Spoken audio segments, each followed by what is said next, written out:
Olá, meus queridos alunos do oitavo ano, tudo bom? Aqui é o professor Gabriel. Espero que vocês tenham feito os exercícios do capítulo 7. Agora iremos ver o capítulo 8, a crise do sistema colonial do Brasil. Todos nós vimos que o mundo passou por algumas mudanças no século XVIII e XIX. A Revolução Francesa e a Era Napoleônica é um exemplo disso. Os portugueses, infelizmente, não conseguiram desenvolver e alcançar o mesmo patamar das potências como Holanda, França, Inglaterra e Espanha. Portugal foi o pioneiro nas navegações oceânicas e no descobrimento de novos territórios e o caminho para as Índias Orientais, mas perdeu a dianteira para os outros países europeus. Logo, Portugal, a partir do século XVIII, passou a ter uma forte dependência econômica, política e militar da Inglaterra, inclusive sendo obrigado a assinar acordos econômicos desfavoráveis, como o Tratado de Methuen, ou conhecido como Tratado de Panos e Vinhos de 1703. Os portugueses nesse tratado eram obrigados a comprar produtos manufaturados da Inglaterra e a Inglaterra era obrigada a comprar o vinho do Porto, gerando um débito muito grande na balança comercial portuguesa. Porém, no âmbito das revoluções francesas, as ideias iluministas começaram a chegar na colônia. Os colonos começaram a reivindicar melhorias e diminuição da carga tributária. Os colonos queriam o fim do pacto colonial, para poder vender para quem quisesse. Logo, a crise econômica se agravou em Portugal com a redução da produção de metais preciosos nas Minas Gerais. Dentro dessa perspectiva, um ministro de Dom José I, rei português, o Marquês de Pombal, vai tentar iniciar uma série de reformas para recuperar a economia portuguesa. Ele vai iniciar. Pombal, ele é muito conhecido como o Conde de Oeiras. Ah, professor, é por isso que tem o nome da cidade de Oeiras. De Oeiras em homenagem a ele, o Marquês de Pombal, ou Conde de Oeiras. De 1750 a 1777, e esse período é conhecido como a Era Pombal. Logo a gente vai tratar da Era Pombal e a crise do sistema colonial brasileiro nos séculos 18 e 19. Então, pessoal, quais foram as principais medidas de Pombal para tentar recuperar a economia portuguesa? Em 1701, ele vai criar as casas de inspeções do tabaco e do açúcar para solucionar as dificuldades nas exportações desse produto. Também para tentar estimular a economia colonial, em 1755 vai criar a Companhia Geral do Grão-Pará e do Maranhão. Em 1759 cria a Companhia Geral do Pernambuco e da Paraíba, ambos para reforçar o monopólio comercial português na colônia. Em 1758 proibiu a escravização dos índios no Brasil para estimular o tráfico negreiro, que gerava grande lucro para Portugal. Em 1759, expulsa os seus maiores adversários, que eram os jesuítas. Os jesuítas eles eram muito ricos aqui na América, principalmente no Piauí. Ele expulsa e confisca os seus bens. Em 1761, cria o Real Erário com o objetivo de fazer a cobrança do quinto e combater a sonegação e o contrabando. Em 1763, no intuito de fiscalizar melhor as zonas mineradoras, ele muda a capital de Salvador, que estava desde a época colonial, feito por Tomé de Souza, para o Rio de Janeiro, para fiscalizar melhor a produção olífera. Destarte, ele vai fazer a reforma universitária portuguesa, em 1772, vai criar uma Corte Suprema de Apelação no Rio de Janeiro, e cria órgãos arrecadadores nas capitanias. Ele vai criar também a Casa de Inspeção nos portos, fiscalizando os preços mínimos. Vai conseguir o Tratado de Madrid, que praticamente vai dobrar o território brasileiro. Assina outros dois tratados, o Tratado de Santos Ildefonso, e faz o Diretório dos Índios, para garantir os direitos dos índios, entre 1757 e 1798, que substituía a função dos jesuítas. Reformou o Estado português, reorganizou o exército português, vai reconstruir a cidade de Lisboa depois do terremoto de 1755 e vai tentar desenvolver a cultura do algodão no Maranhão. E usa o pacto colonial para tentar salvar a economia portuguesa.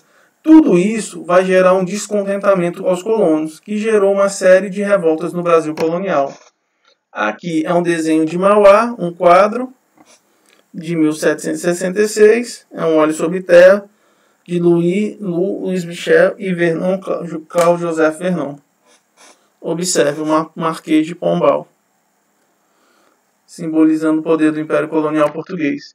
E quais seriam essas revoltas coloniais, pessoal? Eu vou citar para vocês. Uma das primeiras é a aclamação de Amador Bueno, em 1641. Foi ocorrida na Vila de São Paulo e é tido como a primeira manifestação de caráter nativista do Brasil colônia. Não tinha por finalidade a emancipação, mas sim buscar melhorias. Com medo da restauração portuguesa impedisse a circulação de mercadorias entre Portugal e Espanha, e eles tinham medo de prejudicar o comércio do Estado. E eles escolheram para rei Amador Bueno de Ribeira, filho de um espanhol de Sevilha, rico habitante do lugar, capitão mau e ouvidor. Ele vai acabar fugindo por Mosteiro de São Bento em São Paulo, colocando o fim da revolta. Aqui a aclamação de Amador Bueno, um quadro já do século XX, de Oscar Pereira da Silva, ele sendo aclamado rei e ele tentava evitar a volta do pacto colonial, que voltou com a restauração portuguesa. Outra vai ser a Revolta da Cachaça, de 1660 a 1661. O Brasil sofria com a crise da cana-de-açúcar, motivada pela expulsão dos holandeses e da concorrência dele nas Antilhas. Então, para aumentar os ganhos, eles começaram a intensificar a produção da cachaça. Só que os portugueses eles faziam uma bebida derivada da uva, que era a bagaceira. Logo, foi proibido a produção de cachaça em 1635. Como o território brasileiro era muito grande e era muito complicado você importar esse tipo de coisa, os lusitanos vão criar a Companhia Geral do Comércio, acreditando que seria uma solução. Só que a cachaça ela vinha prosperando e passou não só a ficar no território brasileiro, mas também sendo exportado para Angola, para a África. A Revolta do Barbalho, em 2 de novembro de 1560, os moradores da paróquia de São Gonçalo, em Niterói, no estado, onde é o estado do Rio de Janeiro, se rebelaram contra o pagamento de impostos para saldar os ordenados dos soldados.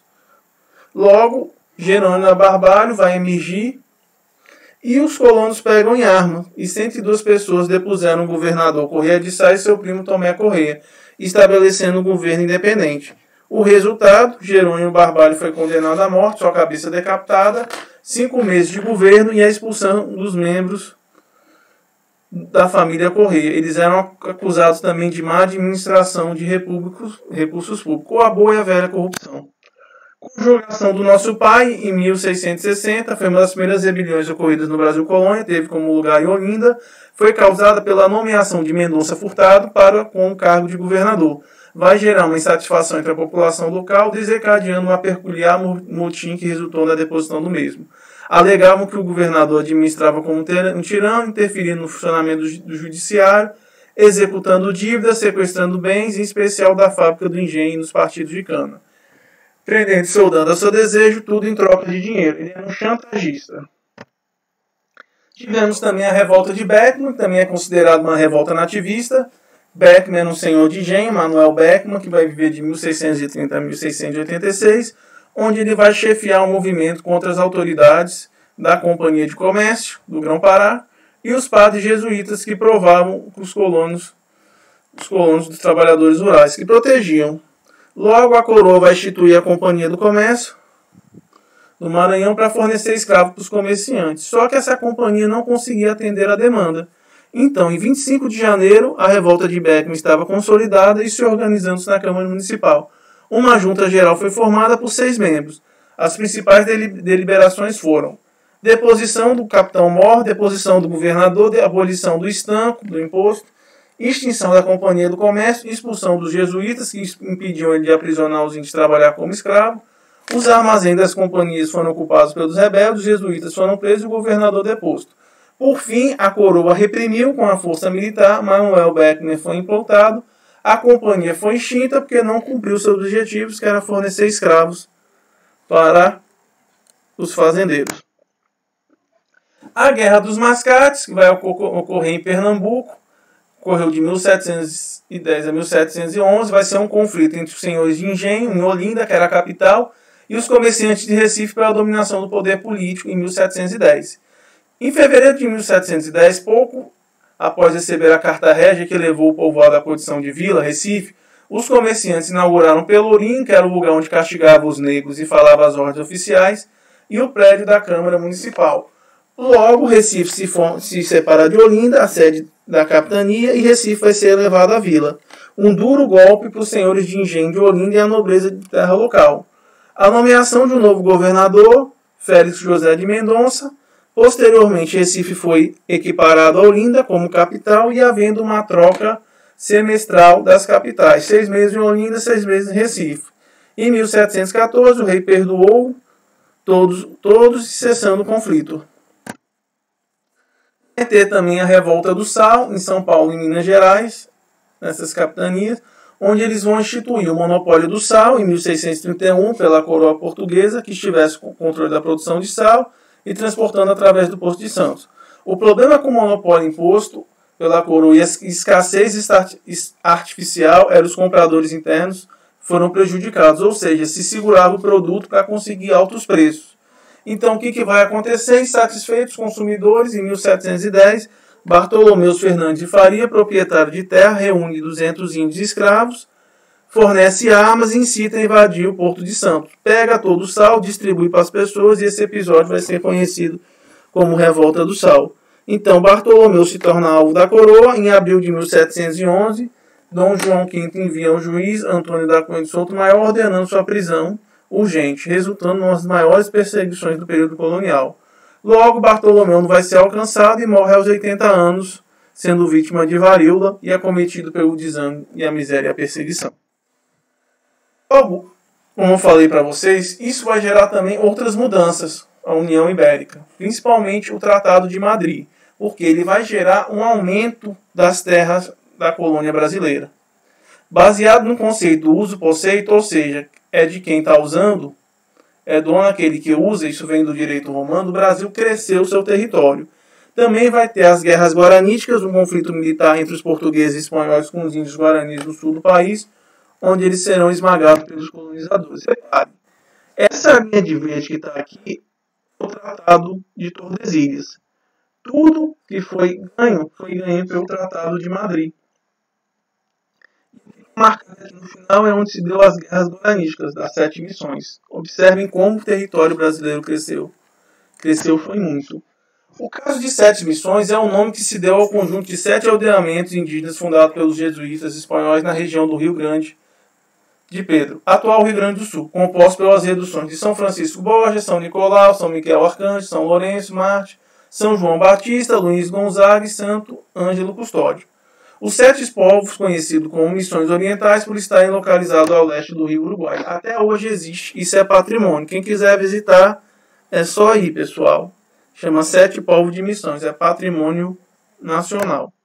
Aqui é o Tratado dos Limites, que o território brasileiro vai ser crescendo. Inicialmente o Tratado de Madrid, o Tratado de Utrecht, de 1713, o Tratado de Santo Ildefonso, que deu a região de 7 povos e missões, e o Tratado de Badajoz, de 1801, que também fez crescer o território brasileiro. Então o Brasil começou aquelas colônias pequenininhas e foram se expandindo. Logo, Mauá, Pombal, ele vai começar a sofrer oposição, principalmente quando ascende e morre Dom José e ascende Maria, conhecida como Maria a Louca, a mãe de Dom João VI. É um momento conhecido como viradeira, porque as ideias de Pombal começam a tirar de lado e ele vai ser afastado. Logo, Portugal também vai experimentar o renascimento da agricultura e também o cultivo que Mauá e que Pombal foi incentivando pela Companhia do Comércio de Grão-Pará e do Maranhão. Outra coisa, a gente observa também a chegada do café no Brasil, principalmente a produção no Rio de Janeiro, e a produção de tabaco, cacau, trigo e laticínios. Destarte, a colônia começa a ser influenciada pelas ideias iluministas, principalmente os jovens, as famílias ricas que mandavam seus filhos para a Europa, voltavam com um universo novo sobre liberdade, igualdade e fim da escravidão e o surgimento das primeiras academias literárias. A Academia Brasileira dos Esquecidos, de 1724, a Academia dos Seletos, e principalmente na região de Vila Rica, onde houve uma grande descoberta de ouro, houve a entrada de artistas e professores. Umas conspirações. Uma das primeiras conspirações vai ser a conspiração do governo. É um episódio ocorrido na capitania de Minas Gerais do Ouro, atual estado de Minas Gerais, em que Curvelo espalharam-se cópias de um documento papal no qual o Papa recriminava o rei de Portugal por ter expulsado os jesuítas. Logo, em Curvelo, os homens vetados debatiam a situação, criticando a monarquia e a perseguição religiosa dos jesuítas e ganhando seu clima de revolta. Foram reprimidos pela autoridade real e cessou-se a revolta. Outra vai ser a Conjuração de Mariana, de 1769, onde Ignácio Correia de Sal, vigário capitular e governador por procuração do bispado local, foi preso sob a alegação de blasfemar contra o rei. Tem sido denunciado pelos conegros, seus próprios colegas do bispado de Mariana. O pretexto da prisão foi a procuração que lhe dava a condição de governador perder a validade. A Conjuração Carioca é um exemplo dessa influência dessas ideias iluministas, de 1786. O que vai acontecer? A disseminação das ideias iluministas começaram a ganhar força na Europa, principalmente depois da Revolução Francesa, e começou a chegar também na América Portuguesa e Espanhola, e principalmente a mudança do sistema político. Logo, um grupo de intelectuais vão se reunir para criar a sociedade literária que tinha por objetivo discutir as teorias consideradas subversivas.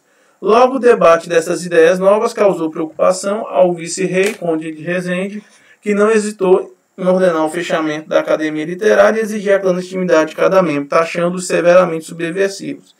Sem comprovação, alguns foram soltos, outros presos, outros chantageados e conseguiram recuperar. E a revolta nativista de independência mais interessante é a Inconfidência Mineira, de 1789. O contexto histórico é o declínio da produção do ouro em Vila Rica, em Ouro Preto, no século XVIII. A causa era o uso da derrama para cobrar a cota de 100 arrobas de ouro que faltava para atingir a cota mínima. Logo, os líderes eram fazendeiros, comerciantes, mineradores de alguns segmentos do exército que já estavam cansados de ser achacados pela coroa portuguesa. O objetivo era instaurar melhorias sociais, diminuir a carga tributária, perdoar as dívidas fiscais, instalar estruturas educacionais, escolas e uma universidade e a instauração de uma república. O contratador Joaquim Silvério dos Reis vai trair os coleguinhas, denunciar todos para o Visconde de Barbacena, que vai iniciar o processo contra os conspiradores. Resultado, Joaquim José da Silva Xavier, vulgo Tiradentes, que era um soldado, vai levar praticamente toda a culpa e vai ser condenado à morte por enforcamento e vai ser depois decapitado e seu corpo vai ser todo cortado e salgado, espalhado nas Minas Gerais. Seus coleguinhas, a maioria, ou pagaram multas pesadas ou foram exilados do Brasil. Tiradentes é o herói da República. Ele foi esquartejado, repare. Essa é a visão de Tiradentes próxima de Cristo. Um herói. Tem até um filme que fala sobre Tiradentes, muito bacana, cara. Quem quiser assistir, é até com aquele ator da Globo, o José Wilker. Muito bacana. E a Conjuração Baiana também é outro exemplo de uma revolta. Conjuração Baiana ou dos alfaiates. Mas a Inconfidência Mineira, ela não pregava o fim da escravidão, em nenhum momento. A Conjuração Baiana não. Ela é muito interessante. Ela marca o declínio de Salvador com a transferência da capital para o Rio de Janeiro, em 1766, onde tem um clima de pobreza geral. Ela é causada sob a sobrecarga tributária sobre a população e a perda de prestígio de Salvador, e é liderada pelos alfaiates João de Deus e Manuel Faustino dos Santos Lira, o soldado Lucas Dantas de Amorim, Luiz Gonzaga das Virgens, Romão Pinheiro, o padre Francisco Gomes, o farmacêutico Ladislau Figueiredo, o professor Francisco Barreto e o médico Cipriano Barato. Escute bem esse nome que ainda vamos ouvir falar nele. O objetivo era instaurar uma república baiana, democrática, livre de Portugal, liberdade de comércio, aumento dos salários dos soldados, fim da escravidão e do preconceito contra negros e mulatos. O que vai acontecer? O governador de Pernambuco, Dom Fernando José de Portugal, abafou a revolta e prendeu os líderes, pondo fim ao movimento. Resultado: João de Deus, Nascimento, Manuel Faustino, Lucas Dantas e Luiz Gonzaga foram condenados à morte e esquartejados, seus corpos espalhados pela cidade de Salvador, semelhante ao que ocorreu com Tiradentes. Então, acabando. O interessante da Inconfidência e da Conjuração é que elas passam do âmbito da revolta nativa por melhorias, mas por buscar independência, separação. Que por mais que Portugal tente adiar, uma hora ela ia perceber que o Brasil ia ser livre. Isso aí que a gente vai ver nos próximos capítulos. Então, pessoal, espero que vocês deem uns exercícios. Um abração do professor Gabriel. Tudo de bom, pessoal. Tchau.